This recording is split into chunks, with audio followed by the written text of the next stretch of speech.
Los contratos en prácticas tienen muchísimos beneficios, tanto para toda persona que quiera iniciar su carrera profesional como para todo departamento de recursos humanos que quiera atraer y hacer crecer al talento joven. Sin embargo, a día de hoy hay muchísimas dudas sobre este tipo de contrato y cómo hacer un buen uso del mismo cumpliendo con la regulación laboral.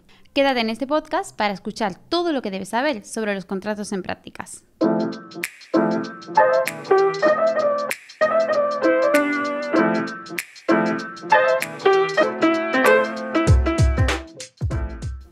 Bueno, hola Allende, ¿qué tal? Hola Paula, ¿qué tal estáis? Muy bien, estamos aquí en un nuevo podcast para celebrar la vuelta al cole ahora en septiembre. Y hablando de la vuelta al cole, vamos a hablar justamente de los contratos en prácticas. Ha habido muchas regulaciones con la reforma laboral y bueno, hay que saber todas estas novedades. Cuéntanos, ¿qué impacto ha tenido la reforma laboral en los contratos en prácticas formativos? Mira, lo primero de todo, que nos trae un poco por la calle de la locura, ¿no? Porque siempre cuando estás acostumbrado a llamar a algo de una forma, pues te cuesta un poco. Lo primero que ha habido es un cambio de nomenclatura de estos contratos, ¿vale? Siguen siendo el grueso de contratos formativos, que antes también sabíamos que se llamaban así, contratos formativos, pero ahora el conocido contrato como prácticas se llama contratos para la obtención de práctica profesional, o sea, más largo, más fácil un contrato de prácticas, que a partir de ahora hablamos del contrato de prácticas, si te parece, para mandar para la obtención de práctica profesional. Pero realmente contratación en práctica profesional. Eso mismo. Y luego el contrato antiguo que llamábamos de formación, ahora se llama, es de formación dual para la obtención de práctica profesional y formación también. O sea, aumentamos la nomenclatura, pero yo creo que todos seguimos hablando del contrato de formación y del contrato de prácticas. Total. Que, por cierto, a priori todo el mundo sabe lo que es un contrato en prácticas, pero luego unos hablan de contrato en prácticas, otros hablan de becarios. Sí, es súper común además. Muchas veces tengo que dar de alta para un contrato en prácticas y te envían los datos y te envían el convenio con la universidad y dices tú, no, esto es un becario. Entonces, claro, o sea, ¿qué diferencia es importantísimo porque cambia muchísimo. Uno, que la figura del becario es una figura que viene regulada por un convenio con una universidad, con una escuela de formación, en el que este estudiante tiene que realizar unas prácticas en empresa, que unas prácticas son curriculares y otras pueden ser extracurriculares con un número de horas. Esto no es una relación laboral. Veremos a ver qué va a pasar en lo que queda de año, el próximo año, porque se viene anunciando ya desde hace tiempo el estatuto del becario, ¿no? El establecer una ley del becario con una correcta regulación. Se han ido haciendo pequeños avances este año, pero realmente a día de hoy un becario tiene que cumplir unas horas que fija su universidad y pues lo que decimos siempre, pues no tiene vacaciones, no está integrado como un trabajador ordinario en la compañía. Y esto es la figura del becario, que no tiene nada que ver con un contrato de prácticas y no tiene nada que ver con un contrato de formación. Claro, otra nomenclatura en la que nos liamos. O sea, ¿es lo mismo contrato en práctica que contrato de formación? Tampoco. Tenemos otro requisito. Habíamos visto becario, necesitamos un convenio de la universidad, de la escuela, para que nos habilite y los costes se fija una ayuda del estudio que se puede fijar o no. Aparcamos ya la figura del becario identificada. Nos vamos luego. ¿Qué diferencia entre un contrato de formación y un contrato de prácticas? En el contrato de formación, ese trabajador, ya vamos a empezar a hablar de trabajador, no tiene una titulación y se va a hacer durante su contrato de trabajo, ¿vale? Va a tener la formación y va a hacer las prácticas mientras adquiere esa formación y esa titulación. Por el contrario, en un contrato de prácticas, ese trabajador sí tiene su título oficial, bien sea universitario, de formación profesional, de grado medio, de artes artísticas, un máster, un doctorado, ¿vale? Y lo que va a hacer es, de esa titulación que tiene y de esa especialidad, hacer prácticas en la compañía. Y tiene unos requisitos muy específicos que han cambiado, se han retocado bastante en la reforma laboral.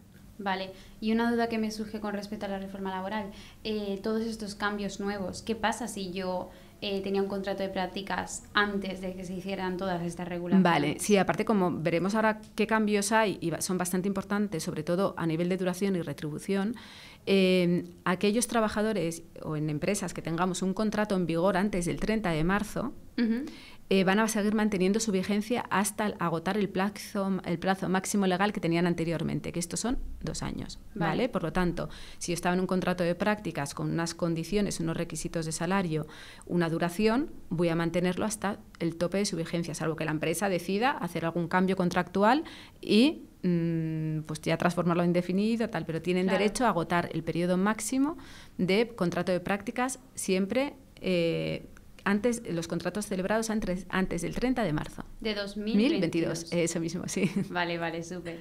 Y entrando ya en el contrato de prácticas per se. Vale, vamos allá. Hablemos sobre la retribución que le acabas de mencionar. La retribución, las bonificaciones, ¿son las mismas que la de un contrato fijo?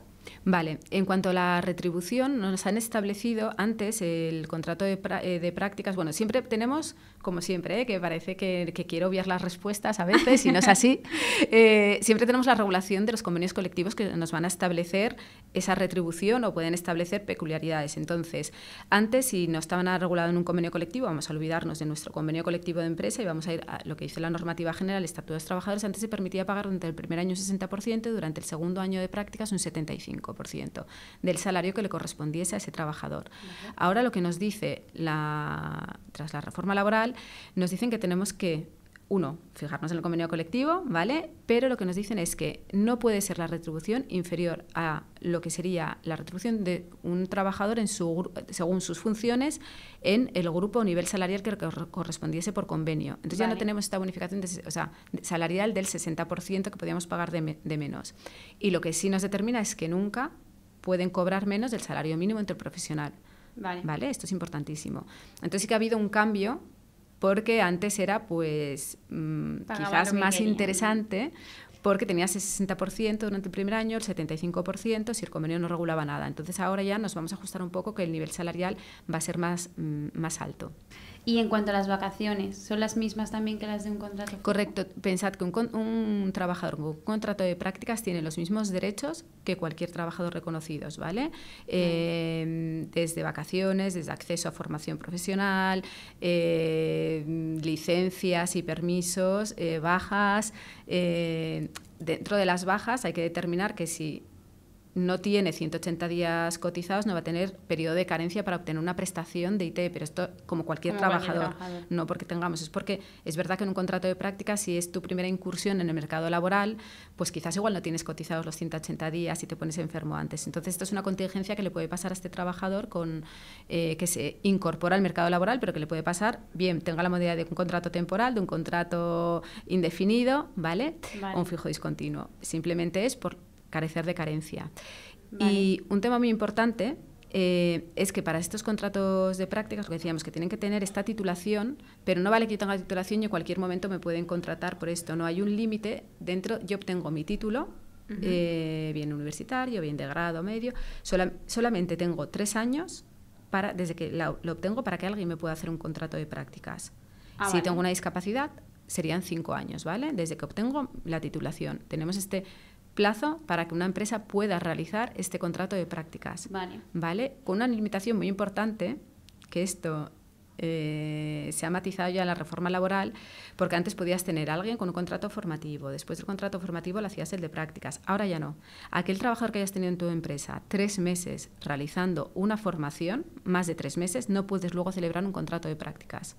Salvo, paréntesis, esos becarios con prácticas curriculares, ¿vale? Que pueden estar 1 año, porque son, igual tantas horas no hay, ¿no?, en curriculares, pero bueno, el tiempo que pueden estar en una universidad con una beca, con estas desarrollando estas prácticas curriculares... Pero no cuenta. No cuentan, ¿vale? Pero en cambio, cualquier otro tipo de contrato formativo, cualquier formación distinta, si son más de 3 meses, nos inhabilitan para que en el momento que ese trabajador finalice sus estudios podamos hacer un contrato de prácticas. Vale.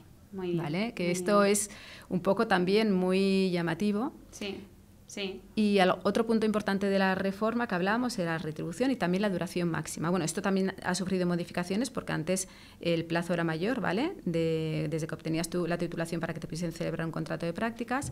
Pero otra cosa importante es la duración. Eso mismo, correcto. Antes teníamos hasta 2 años, que hemos hablado, y ahora el tiempo mínimo siguen siendo 6 meses, pero máximo es 1 año, ¿vale? Si no lo haces por 1 año y haces un contrato de 6 meses, pues tienes la posibilidad de hacer otra prórroga. De otros 6 meses. Eso mismo. Vale, súper bien. Y no puede ser inferiores a 6 meses las prórrogas. Las prórrogas siempre tienen que ser conforme a la duración inicial. Si, por ejemplo, lo haces de 8 meses, pues ya quizás no puedes hacer una prórroga porque no tienes una prórroga de la misma duración del contrato inicial. Claro, y otro punto así que podíamos destacar y ya lo dejamos, es también con esta duración máxima de un año, que a veces es cortito, hay que pensar también si alguien, por ejemplo, se nos pone enfermo, o una baja de maternidad, de riesgo durante el embarazo, paternidad, que la duración máxima del contrato se suspende. Por lo tanto, se podía alargar por el tiempo en el que ese trabajador ha estado suspendido. Esto es importante porque se alarga un poquito más estas prácticas porque tienen una finalidad. Claro, para que no pierdan ese tiempo de mismo. Y luego, en cuanto a las jornadas, o sea, estando en prácticas puedes hacer tanto jornada completa como jornada parcial. Correcto. Sí, los mismos derechos, que lo que se retribuye es que, pues que realmente tu retribución va en proporción a la jornada que realizas, pero sí, es posible. Vale. ¿Y teletrabajo? Porque vale. Eso ahora... Está el tema delicado. Simplemente, a ver, sí pueden hacer teletrabajo, ¿vale? Lo que ocurre que pensad que cuando hay un contrato de prácticas tiene que haber un seguimiento, tiene que haber un plan individual de formación, de práctica. Entonces, claro, tienes tu tutor. Entonces, quizás en teletrabajo, pues si adoptas las herramientas para que siga acompañado, que sean útiles estas prácticas.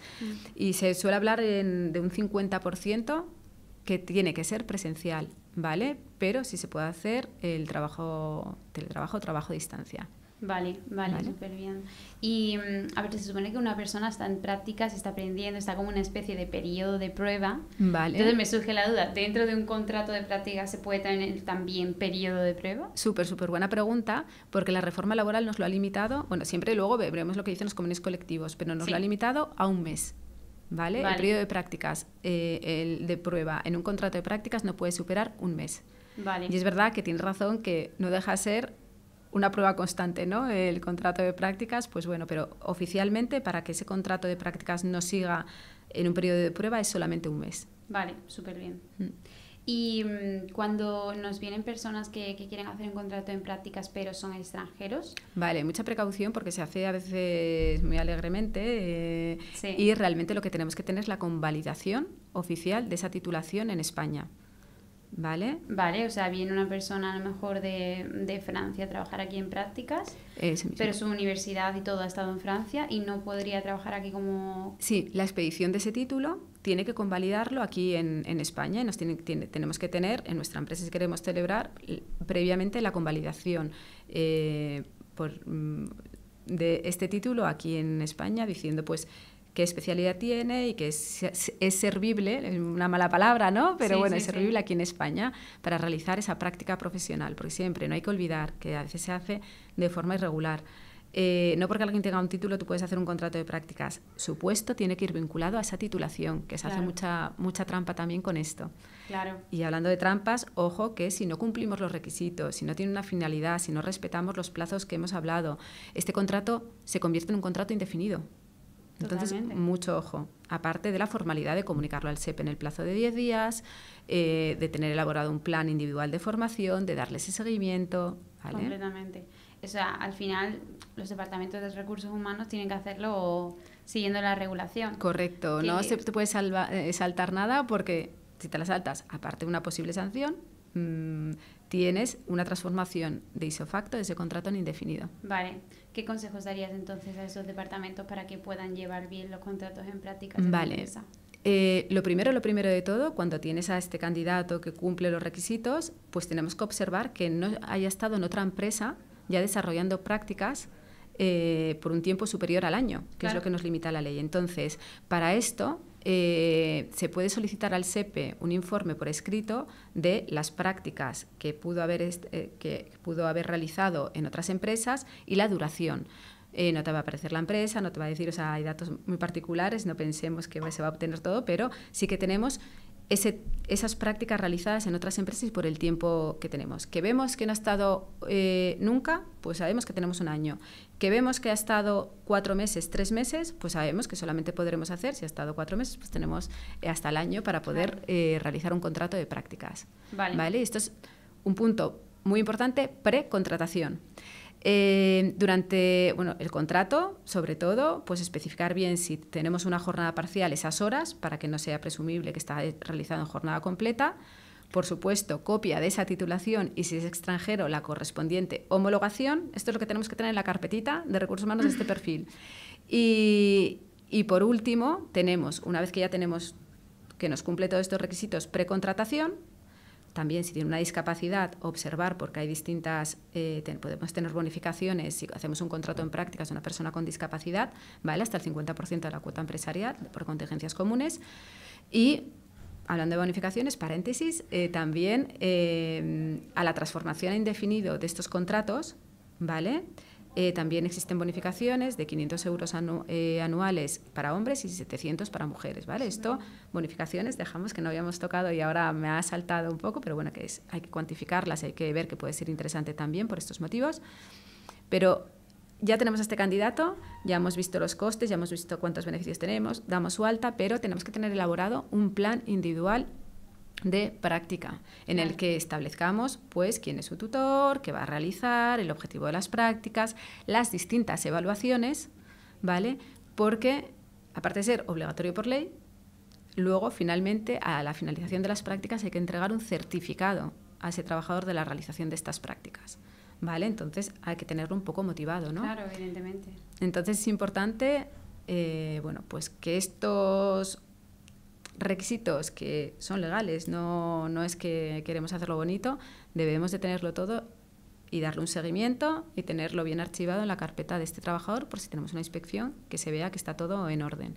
No hay que olvidar que si existe este contrato hay una finalidad detrás real, no el decir, bueno, no quiero hacer un contrato indefinido, voy a utilizar este de prácticas. Entonces, lo mismo de siempre, a los departamentos de recursos humanos, aunque pueda resultar interesante, hay que ver si cumplimos todos los requisitos y si ese puesto que vamos a cubrir realmente corresponde con la titulación que tiene este trabajador. Vale. Súper y ahora bien. ya sí que yo creo que no nos queda nada más, salvo que haya una nueva regulación y nos pongan más cosillas por ahí. Volveremos a grabar entonces. Volvemos entonces al tema. Vale, pues muchas gracias. A vosotros, como siempre.